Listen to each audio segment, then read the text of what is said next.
What's up, y'all? Y'all asked and y'all shall receive. Y'all asked for more how-to content, okay? So I'm gonna show you how I shape and contour a full Tang handle. So, hope you enjoy. First, we're going to cut off this excess pin material with the bandsaw. This prevents a lot of excess heat from building up. Safety first, kids. This stuff is no good for your lungs.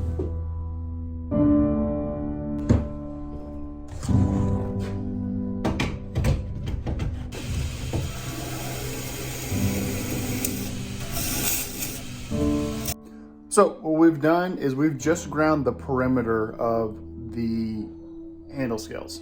So you can see shiny metal on all sides. Now we're gonna go in and actually focus on taking some material down and contouring. And y'all, I just wanna give a shout out to Red Label Abrasives. Their abrasives are phenomenal. I'm using the aluminum oxide 60 grits, and they just hog through that wood as you saw in the videos. If you go to their website and use promo code Hensley, all caps, you'll get 15% off. Now we're working on getting an even thickness on both sides of our sets of scales. This will make it easier to get an even contour.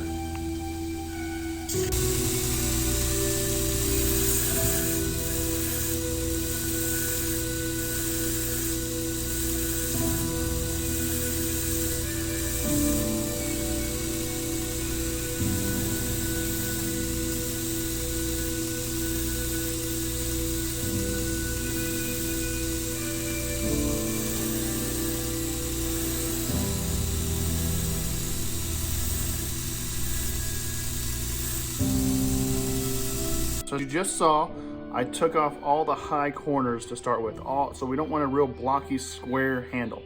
So you can see the difference there quite a bit. I left this side untouched and it's just blocky, and this other side we started kind of rounding it out, hitting all those high spots. And I like to bring this area towards the ricasso down quite a bit so you can get a good pinch grip on it.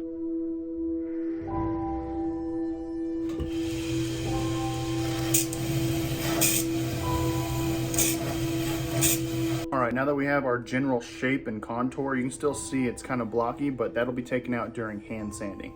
That gives me a little bit of room to actually take a little bit of material that I want in certain places and not in other places to get everything good. So we want it as even as possible. As you can see, I need to work on this side a little bit more and get that a little bit more even with this side, take a little bit more material away from here.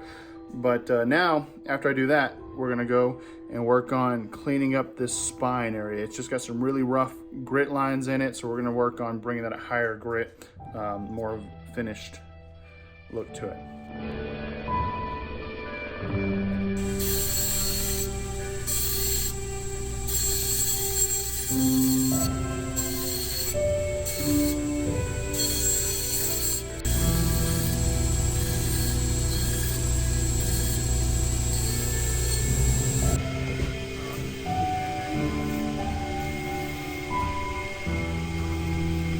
All right, so using the slack on that belt sander kind of allows me to get a domed finish right here on the spine. And I think it just finishes out nicer. The transitions feel better from the spine to the actual handle material, and it goes all the way down, just kind of domes it. And then I use the contact wheels on this underside. So now that we got that grit nice and high, and it's gonna look a lot better finished. So now it's on to hand sanding. Right off the belt sander, this is at 60 grit, which is really rough. You can't really see any of that beautiful grain that's in there. So we're gonna expose that grain by hand sanding, and I'll save y'all having to watch me hand sand. It's very boring. But my progression is to go from 220 to 400 to 600 to 1,000 grit, and then finish with an oil, buff, and polish. One eternity later.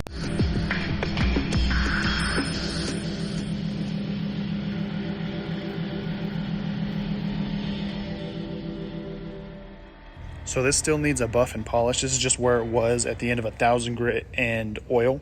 If this was entertaining or informative, be sure to sub.